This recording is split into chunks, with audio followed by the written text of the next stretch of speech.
7:44 en nuestro Zoom de entrevistas para diálogo sobre temas nacionales. Está ya Santiago García Álvarez, docente universitario y analista económico. Santiago, le saluda Juan Carlos Boada Andázuri, bienvenido a este servicio informativo. Por favor, ayúdenos a comprender qué significa alivio financiero para que se haya creado una ley dirigida a quién. Buenos días. Buenos días, Juan Carlos. Un atento saludo a toda la audiencia de la radio de Quito, a la radio municipal. Bueno, me parece relevante la pregunta para que el ciudadano común y corriente, todos podamos entender de qué se trata esta ley ya en plena vigencia, publicada en el registro oficial, que se llama Ley Orgánica para el Alivio Financiero y el Fortalecimiento de las Generaciones. Alivio significa como curar un poquito, ¿no? Curar, dejar de hacer algo, aliviar una carga. Entonces, esto está vinculado básicamente lo conceptualizo así para explicarlo en tres áreas. Alivio, es decir, como perdonar algo con respecto a deudas, por ejemplo, con el IES, es el primer bloque, que luego lo quiero comentar. Dos, hay alivios frente al sistema financiero nacional, es decir, las deudas con lo que significa bancos, cooperativos y mutualistas. Y hay un tercer grupo bien grande con varias, ojalá nos dé el tiempo en la entrevista, por lo menos comentar un par de ellas, sobre los incentivos tributarios. Incentivos tributarios para aliviar la carga tributaria que tenemos los ciudadanos. Entonces, Juan Carlos, así sería un poco la explicación, estos perdones, estas deducciones en tres grandes ámbitos frente al IES, dos, como digo, frente al sistema financiero nacional y tres, incentivos vinculados con deudas tributarias de ciudadanos y empresas. Santiago, de ser así, los más pobres necesitarían entonces mayores medidas de alivio financiero y los que más tienen tal vez tenues medidas de alivio financiero. Sí, eso ya nos toca hacer una revisión más a fondo de los costos de esta ley. En principio, cuando se empezó el trámite, se inició el trámite legislativo, una vez que el presidente Daniel Noboa envió a la Asamblea Nacional, ahí hay una referencia a algunos costos, pero todo esto no es gratis, sí, hay que decirlo, esto tiene un costo ¿para quién? Para las arcas fiscales. Ahora, si ese costo es razonable o no, si ese costo es oportuno, esa es una buena pregunta. Yo respondo, me parece que todo este andamiaje de alivios me parece que eran necesarios e inevitables. O sea, hay que encontrar salidas a esta crisis socioeconómica muy fuerte que estamos viviendo y que se ha profundizado desde el mes de septiembre con racionamiento eléctrico. Ahora, no es que todos contabilizo cerca de 17 incentivos, como dije en estos tres bloques del IES frente al sistema financiero, incentivos tributarios. Esto se benefician sobre todo, diría yo, personas de clase media, para decirlo de alguna manera, y personas de ingresos bajos. O sea, ahí sí, porque finalmente pongo, por ejemplo, una deuda frente al SRI equivalente a $460. Eso no es una deuda de una empresa grande. Eso es deuda de alguna persona natural que no se pudo pagar algún impuesto, que quedó pendiente. Eso se evidentemente queda ya condonado hasta $460. Si tengo algunas deudas, como digo, frente a la autoridad tributaria, ya quedaría. Pero entonces, vinculado, me parece ahí a clases medias y a sectores de bajos ingresos. Lo mismo se está diciendo con respecto a lo que significa deudas impagas a la banca pública.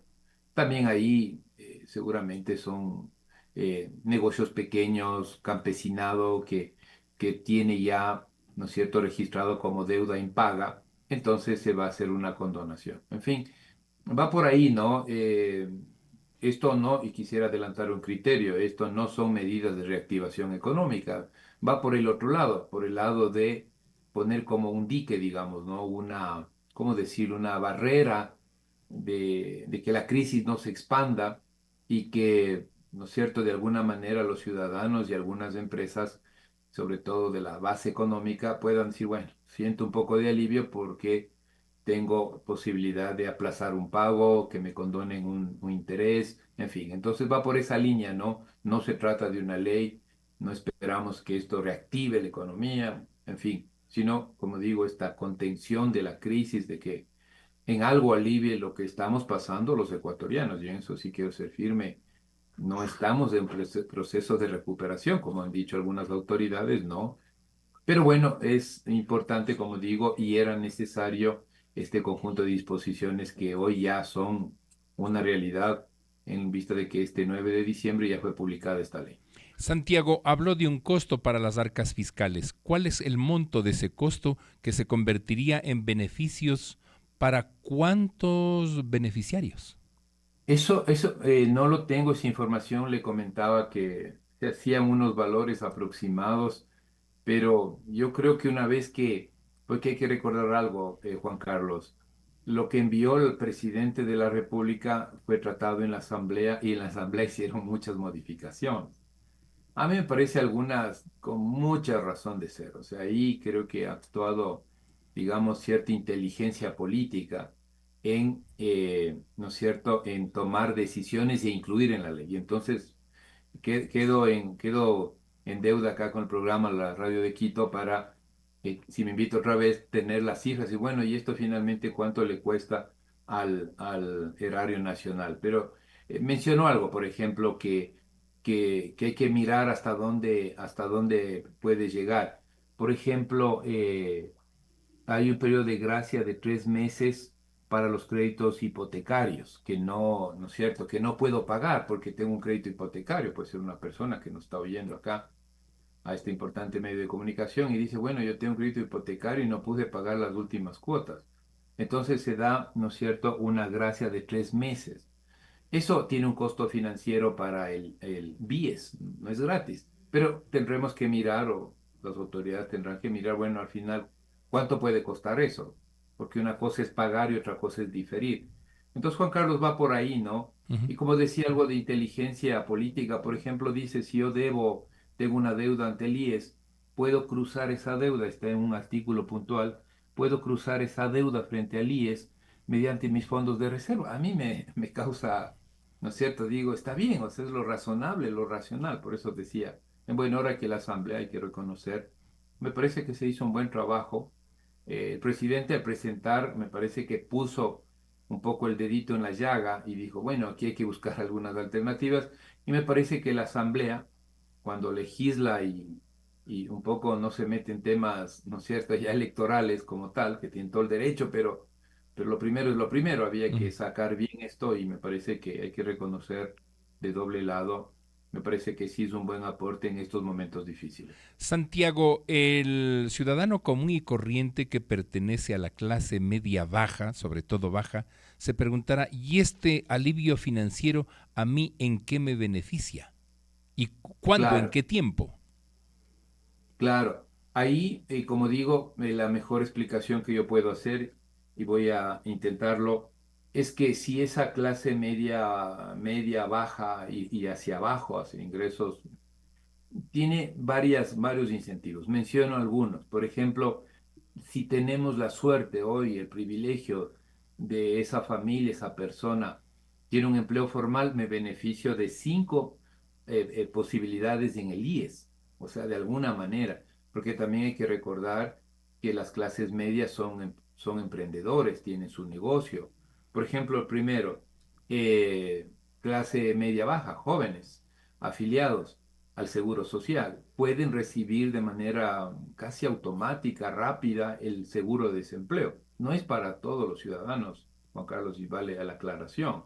El Ecuador no tiene un sistema de seguro de desempleo universal, tiene un seguro de desempleo de nosotros, los empleados, porque además es parte de nuestros aportes, es una partecita de nuestros aportes que se acumula y si por A o B, como en estas circunstancias difíciles, pierdo el empleo, me dan un pago, ¿no es cierto?, de varios meses con unos montos en función de los aportes y eso se llama seguro de desempleo y ya se beneficia. Y aquí seguramente entran clases medias y clases de bajos ingresos. Gracias de 3 meses, ya lo mencioné, para el crédito hipotecario. Si tengo este rato un crédito, tengo una gracia de 3 meses para lo que yo debía pagar este año, estos últimos años, se va a diferir para el final de la deuda.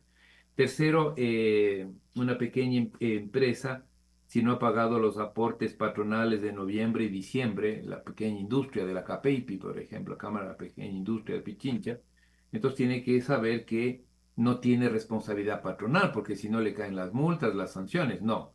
Entonces, si no se pagó noviembre, diciembre, lo que yo dije para el tema de afiliados, deudas que se tenga con el IES, se cruza con los aportes y los fondos de reserva que uno tiene. Y finalmente, se suspende todo tipo de coactiva que pueda tener un negocio, una empresa, por no haber pagado los aportes patronales. Y esta suspensión de coactiva es hasta febrero del 25. Es decir, si por A o B no se pudo pagar, entonces no va a haber coactiva. Y si no pagué y antes de que me dejan hacer una coactiva, pues bueno, todo eso se suspende hasta febrero, hasta finales de febrero. Y en marzo otra vez se supondría, habría que buscar algún mecanismo de solución por parte del empresario, de parte de la pequeña empresa, del empleador, y en marzo ya tendría que mirar, ¿no es cierto? Porque hasta ahí, esa fecha, se suspende esas coactivas. Si hay uno, y Juan Carlos me refiero, hay una disposición para los pequeños negocios, aquellos negocios que se llaman RIMPE, se condona, pero no se condona, sino que se cancela y se dice que no se debe pagar impuesto a la renta de los ejercicios 22 y 23. A mí personalmente me parece, como decía al inicio de la entrevista, es razonable, pero aquí sí hay que mencionar algo. Este tipo de medidas, cuando digo usted no pague, entonces crea en la cultura del pago de impuesto a la renta, queda una cultura no tan buena en el sentido que digo, bueno, y el 2026 ojalá haya otra medida como esta.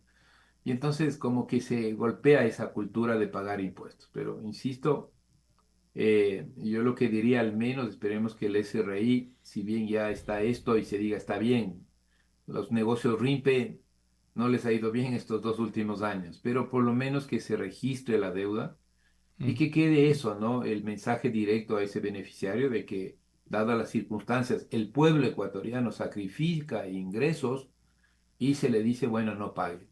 Y que esto es excepcional, ¿no? Digo eso por el tema de la cultura.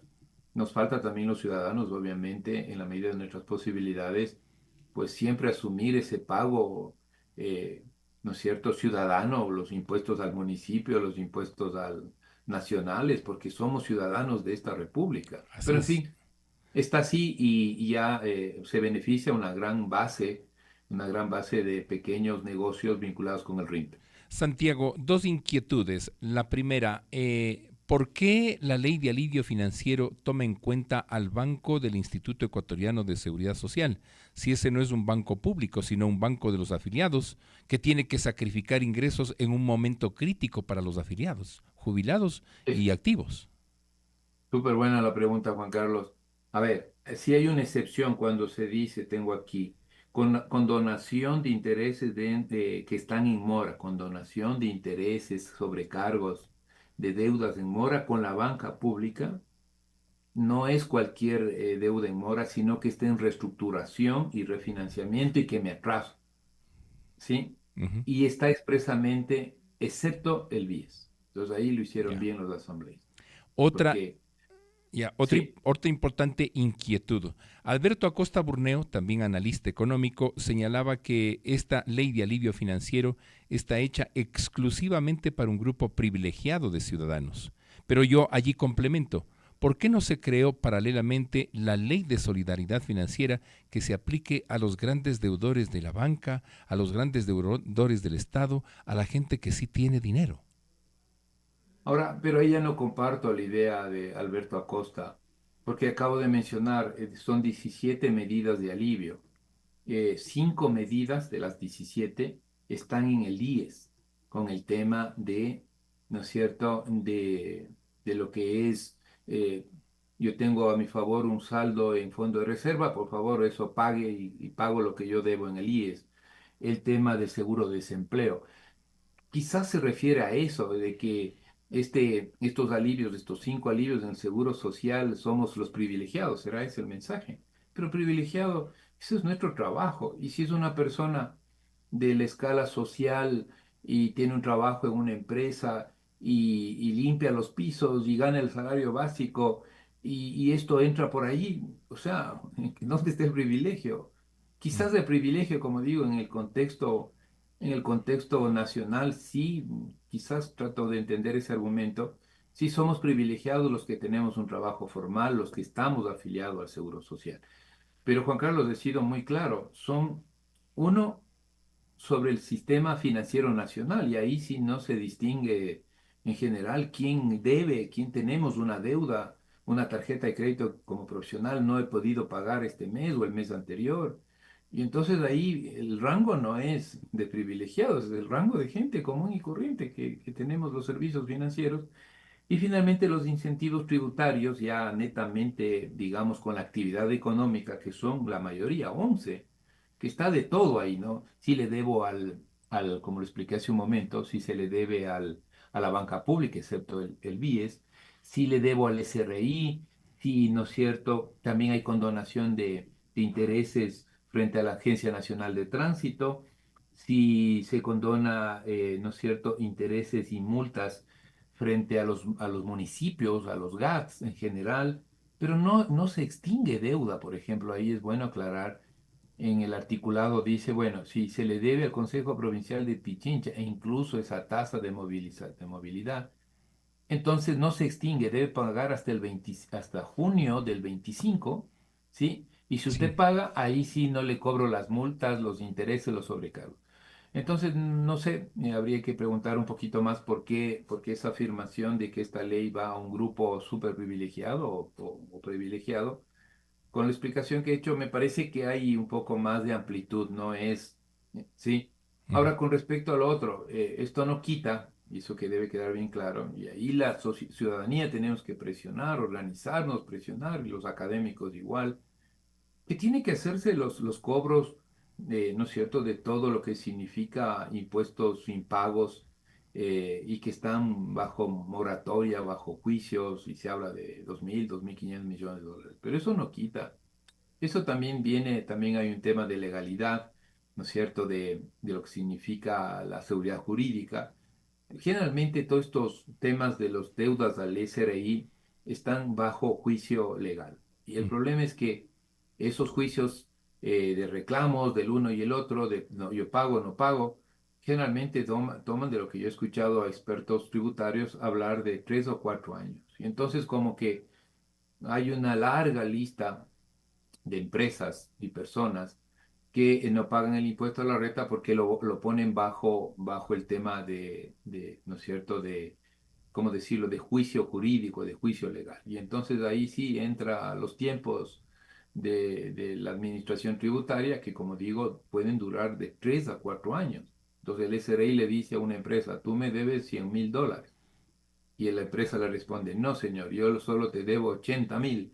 Y ahí viene, ah, bueno, entonces vamos a juicio y sigue los juicios y que pueden durar 3 o 4 años. Lo cual no significa, y habría que insistir, eso ya corresponde al Servicio de Rentas Internas, cobrar eso. O sea, hay que hacer Así el es. esfuerzo.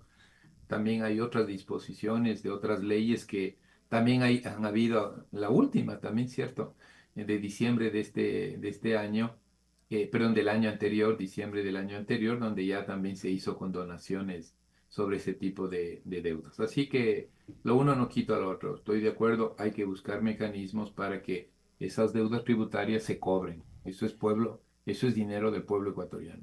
Santiago García Álvarez, docente universitario, muchísimas gracias.